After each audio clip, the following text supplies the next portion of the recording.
అండి, welcome back to weathers creatives. ఈ రోజుతో ఒక మంచి స్టోరీతో మళ్ళీ మీ ముందుకు వచ్చేసిందండి. మన ఛానల్ని ఇంకెవరైనా సబ్స్క్రైబ్ చేసుకోకుంటే వెంటనే వెళ్ళి సబ్స్క్రైబ్ చేసుకోండి.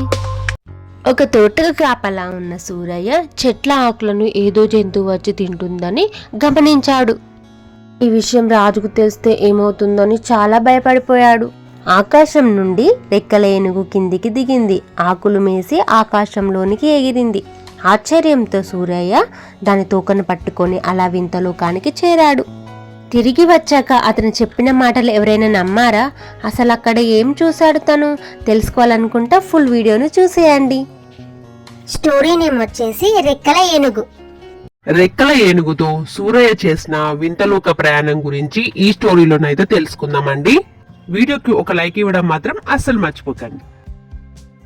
అనగనగా రామాపురం అనే ఒక గ్రామం ఉండేది. ఆ గ్రామంలో రామయ్య అనే ఒక రాజు ఉండేవాడు. ఆ రాజుకు ఒక పెద్ద తోట ఉండేది. ఆ తోటలో అన్ని రకాల పండ్లు, కూరగాయలను పెంచేవారు. ఆ తోటకు కాపలాదారుడుగా సూరయ్య, అతని భార్య నరసమ్మ ఉండేవారు. వారు ఆ తోటలోనే ఉండేవారు. ఆ తోటలో ఒక చిన్న గుడిసె వేసుకొని అందులోనే వారి జీవనాన్ని కొనసాగించేవారు. ఒకరోజు సూరయ్య తోటలో తిరుగుతూ ఉన్నాడు. ఒకవైపున చెట్లు మేసి ఉండడం గమనించాడు. ఈ విషయం గనక రాజుగారికి తెలిస్తే ఇంకేమైనా ఉందా? శిక్ష తప్పదేమోనని చాలా భయపడ్డాడు సూరయ్య. తోట మొత్తం తిరిగాడు. కంచె అంతా బాగానే ఉంది.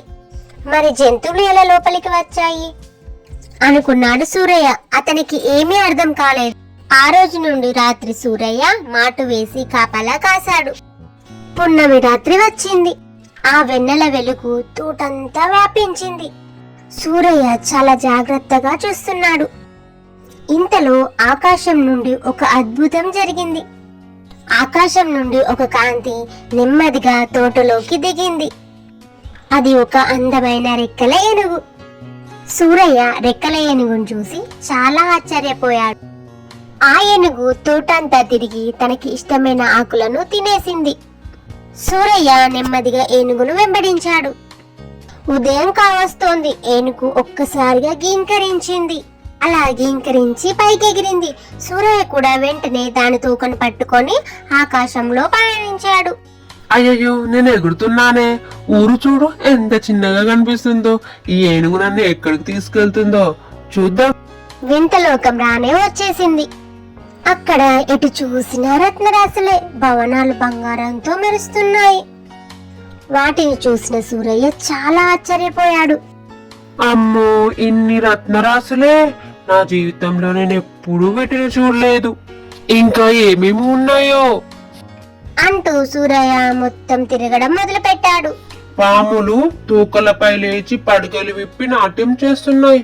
ఆహా, ఎన్ని వింతలు, ఎన్ని మాయలు! ఇక్కడ పక్షులు మనుషుల్లాగా మాట్లాడుకుంటున్నాయి.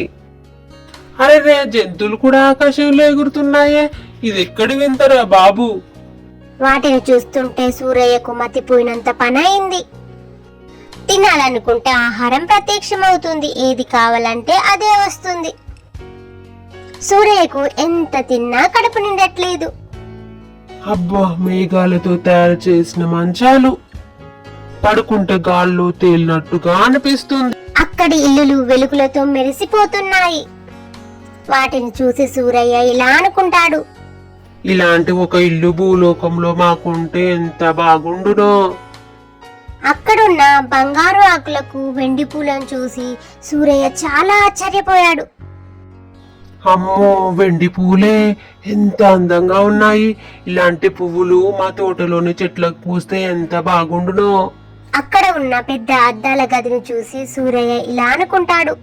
అసలు ఇలాంటి ఒక పెద్ద గది ఉంటుందని నాకు తెలియనే తెలియదు. నేను ముందు చూస్తే వెనకాల కనిపిస్తుందేంటి? ఇదెక్కడ వింత అద్దం రా నాయన, చాలా భలేగా ఉంది. సూరయ్య ఏమి కోరుకుంటే అవే ప్రత్యక్షమవుతున్నాయి. తనకు కావలసిన ఒక ముళ్ళను సర్ది పెట్టుకున్నాడు. పున్నమి రోజు రానే వచ్చేసింది. మళ్ళీ సూరయ్య ఏనుగు తోక పట్టుకొని భూలోకానికి వచ్చేశాడు. ఏనుగు మళ్ళీ సూరయ్య తోటలోనే దిగింది. సూరయ్య మాత్రం తన ఉండే గుడిసె దగ్గరికి వెళ్ళాడు. నరసమ్మా, నర్సమ్మ అంటూ తన భార్యను పిలిచాడు. ఏమయ్యా సూరయ్య, ఎక్కడికి వెళ్ళావు? ఎంతగా భయపడ్డానో తెలుసా? ఒక మాట కూడా చెప్పకుండా అలా ఎలా వెళ్ళిపోతావు అంటూ కోపంగా అడిగింది. సూరయ్య, నేను వింతలోకానికి వెళ్ళాను, అక్కడ చాలా వింతలన్నీ చూశాను అని నరసమ్మకు చెప్పాడు. నరసమ్మ అది విని చాలా ఆశ్చర్యపోయింది. ఆ వింతలన్నీ సూరయ్య ఊరంతా చెప్పాడు. తను తెచ్చుకున్న కొన్ని వింత వస్తువులను ఊరంతా చూపించాడు. కొంతమంది సూరయ్య మాటలు నమ్మలేదు, మరికొంతమంది సూరయ్య మాటలు నమ్మేశారు. ఏమయ్య సూరయ్య, మమ్మల్ని కూడా ఆ వింత లోకానికి ఒకసారి తీసుకెళ్తావా అంటూ ఊళ్ళో వాళ్ళు కొంతమంది సూరయ్యను అడిగారు. దానికేం, నేను తప్పకుండా తీసుకెళ్తాను. మరి మీరంతా పున్నమి రోజు రాత్రి మా తోటకాడికి వచ్చి ఉండండి.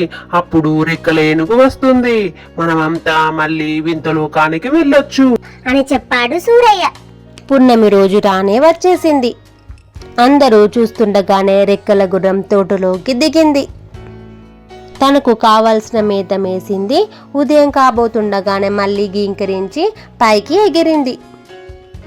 ఏనుగు తోకను సూరయ్య పట్టుకున్నాడు. సూరయ్య కాళ్ళను నర్సమ్మ పట్టుకుంది. నర్సమ్మ కాళ్ళను మరొకరు పట్టుకున్నారు. అలా ఒకరి కాళ్ళు ఒకరు పట్టుకొని ఆకాశంలో వేలాడుతూ ప్రయాణాన్ని కొనసాగించారు. చివరిలో మల్లమ్మ వేలాడుతుంది. మల్లమ్మకు ఒక సందేశం గుర్తుకొచ్చింది. మల్లమ్మ ఓపిక పట్టలేకపోయింది. వింతలోకంలో గుమ్మడికాయలు ఎంత పెద్దగా ఉంటాయి కేతయ్య? ఒకసారి సూరయ్యను అడుగు. మల్లమ్మ తన సందేశాన్ని కేతయ్యకు చెప్పింది. కేతయ్య పైనున్న రంగయ్యకు చెప్పాడు. అలా ఆ సందేశం సూరయ్యకు చేరింది. సూరయ్య తన అతి ఉత్సాహాన్ని, అతి తొందరపాటుని ఆపుకోలేకపోయాడు. గుమ్మడికాయలు అక్కడ చాలా పెద్దగా ఉంటాయి అంటూ చేతులు చాపాడు. అంతే, అతని చేతిలో ఉన్న ఏనుగు తోక జారిపోయింది. ఒక్కసారిగా గాల్లో తేలుతూ అందరూ కింద పడిపోయారు. అదృష్టవశాత్తు ఎవరికి ఏమీ కాలేదు. పెద్ద ప్రమాదం తప్పింది. అతి ఉత్సాహం ప్రమాదానికి దారితీస్తుంది. దాని ఫలితం అనుభవించిన తర్వాతే మనిషికి అర్థమవుతుంది.